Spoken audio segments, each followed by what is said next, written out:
Bonjour, je m'appelle Vincent Deschamps. Je suis aide-soignant sur l'hôpital. Je bosse en psy à dos maison. Et, j'adore la psychiatrie. J'y suis depuis peu de temps, ça va faire 3 ans maintenant. Voilà. D'habitude, je travaille en somatique, donc je m'occupais du corps et maintenant je m'occupe de l'esprit. De l'esprit, de ses dérives, de ces crises.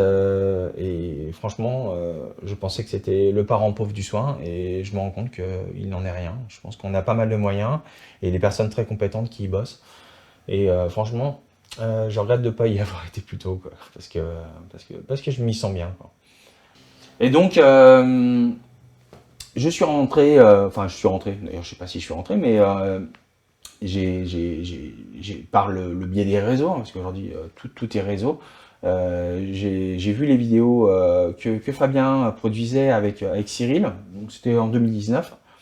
Je les ai trouvées très très pertinentes, drôles mais vraiment très drôles. J'aimais beaucoup cette petite vignette avec ces fonds verts là qui étaient super bien bossés. Je sais qu'il faisait tout ici dans le salon. À l'époque, quand je voyais ça, sans savoir comment est-ce qu'était la production, je me disais, waouh, dis donc, c'est la première réflexion que je me suis faite. Je me suis dit, dis donc, il a des moyens, Fabien. Et en fin de compte, quand je suis venu, j'ai vu évidemment tous les ustensiles, le labo et tout ça, je les ai vus pour de vrai. Et je me suis dit, bah dis donc, avec les incrustations, c'est super pro, pertinent, professionnel. Le jeu, le jeu ciselé, ouais, vraiment, des deux acteurs, des deux compères, Cyril et Fabien sont des très bons acteurs, je trouve, personnellement. Et j'aimais beaucoup leur joute verbale comme ça, et à se taquiner. C'était vraiment plaisant. On arrive. À tout de suite. On arrive. À tout de suite. C'est qu'il a une sacrée grosse voix, sous Isidore. Igor, il s'appelle Igor. Igor. Je sais pas, mais j'avais l'impression d'entendre des bruits comme on aurait dit des coups de fouet. Oh, des coups de fouet. Ça fait longtemps que vous n'êtes pas allé à Confesse, hein. Des coups de fouet, quelle imagination vous avez. Ce sont des flashs, frère Barnabé. De simples flashs. C'est une ambiance de shooting. Ah, de shooting. De shooting photo. Une séance photo, une simple séance photo.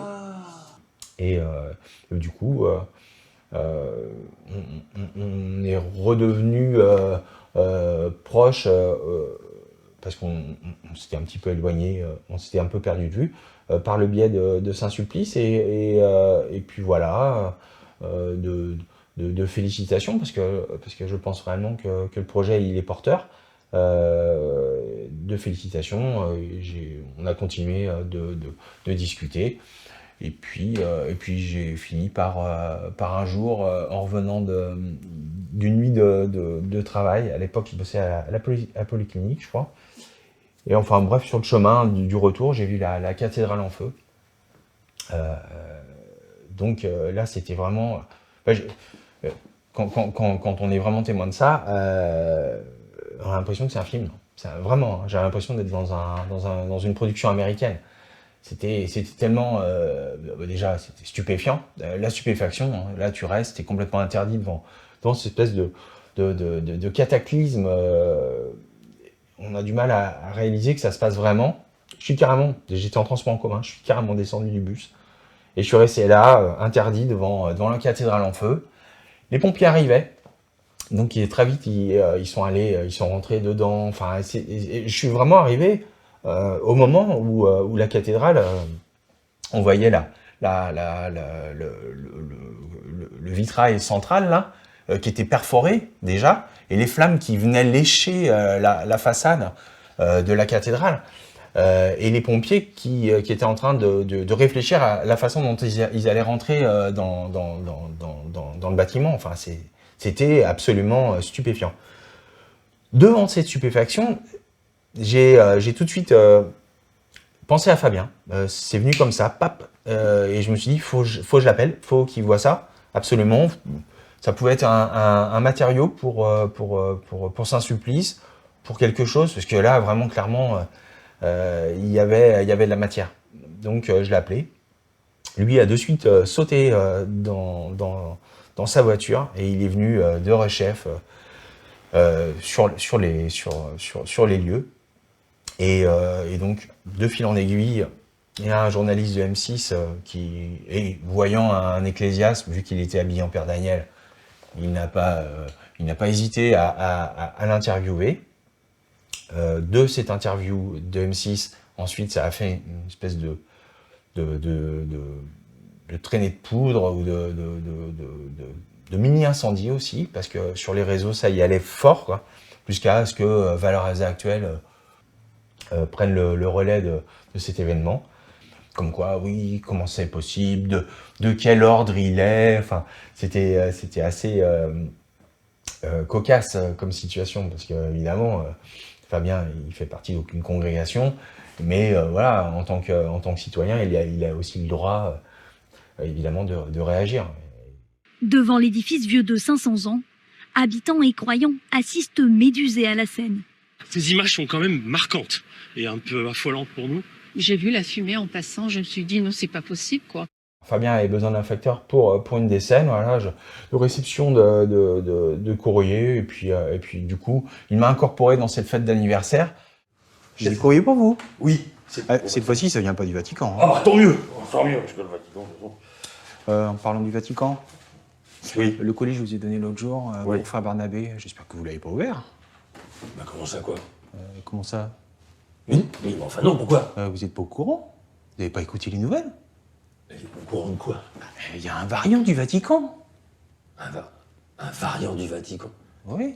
Ah, pour le Covid? Bah oui, de quoi voulez-vous que je parle? Ah oui, ah non, je n'étais pas au courant.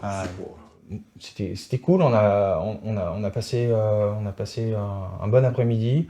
Ça a aussi permis de faire la connaissance de tous les acteurs, quoi, de tisser du lien et puis de rigoler, quoi. Ça, c'est toujours bénéfique de créer du lien.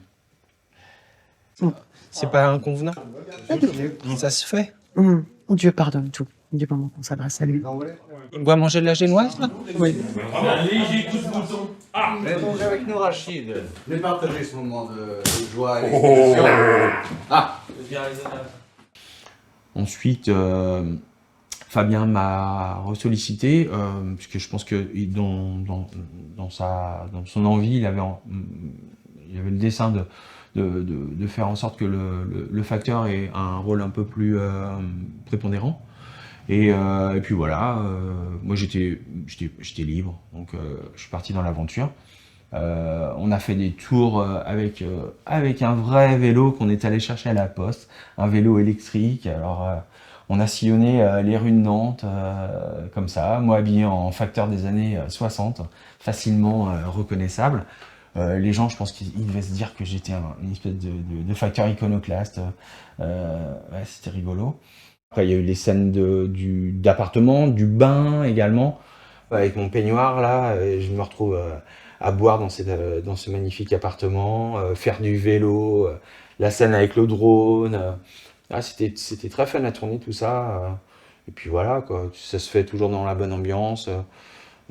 Fabien communique beaucoup par storyboard, beaucoup de dessins. Il croque ça hyper vite. Les expressions, les focales, on voit où est-ce qu'il veut en venir. Et donc ça nous aide bien, quoi. En termes de storytelling, c'est quand même très intéressant, quoi. Hein? Vous êtes en train de m'épier? Hein? Et puis d'où est-ce que vous connaissez mon prénom? Qui vous l'a donné? Vous êtes où? Ouais, beaucoup de costumes différents. Cette magnifique tenue moulante bleue de sportif avec la tenue un peu de tennis, les chaussettes jaunes, celles que j'utilise dans l'appartement. Ouais, il faisait chaud en plus, hein, donc je transpirais réellement avec cette scène de téléphone, là. Mais là, il est pas là, il est parti en voyage d'affaires. Ah, je suis désolé. Peut-être que je peux lui laisser un message? Non, je vous remercie, je le rappellerai, je vous remercie. Mais à qui ai-je l'honneur? Vous êtes de la paroisse également?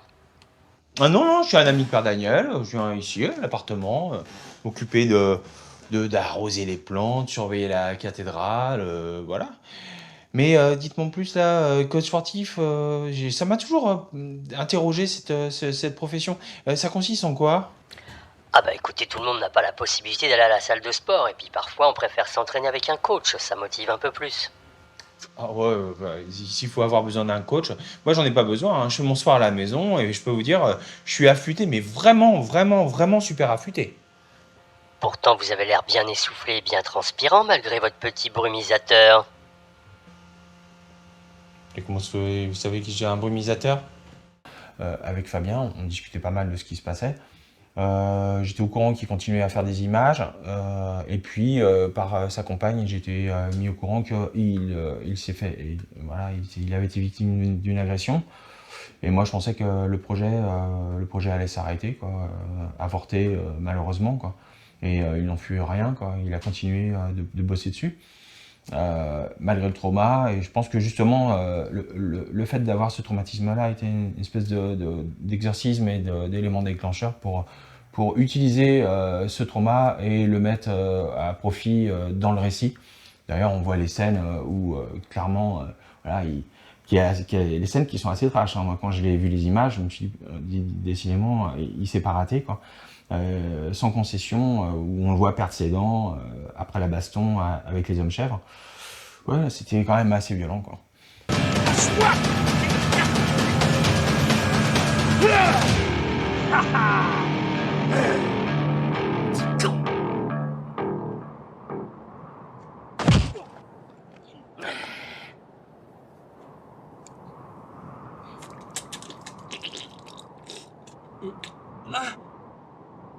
Ensuite, grosse scène, ouais, il y en a eu plusieurs, hein, mais grosse scène de dispositif pour me retirer l'œil. J'étais allongé, et ça coulait. C'était et pareil, quoi, les résultats, il est top. On a vraiment l'impression, quoi. On énucle l'œil complètement pour pouvoir mettre un dispositif un peu à la Terminator. Et ouais, ça a été des scènes qui ont été particulièrement intéressantes à faire. Et c'est fun, quoi. Après, j'avais une lentille, ça fait très mal les lentilles. Franchement, j'ai beaucoup souffert. Il faut souffrir pour l'art. Et voilà, j'avais cette lentille qui symbolisait justement la caméra à la place de mon œil absent. Voilà. On a réussi. J'espère qu'ils ne nous suivent pas. Je vous ramène à la maison.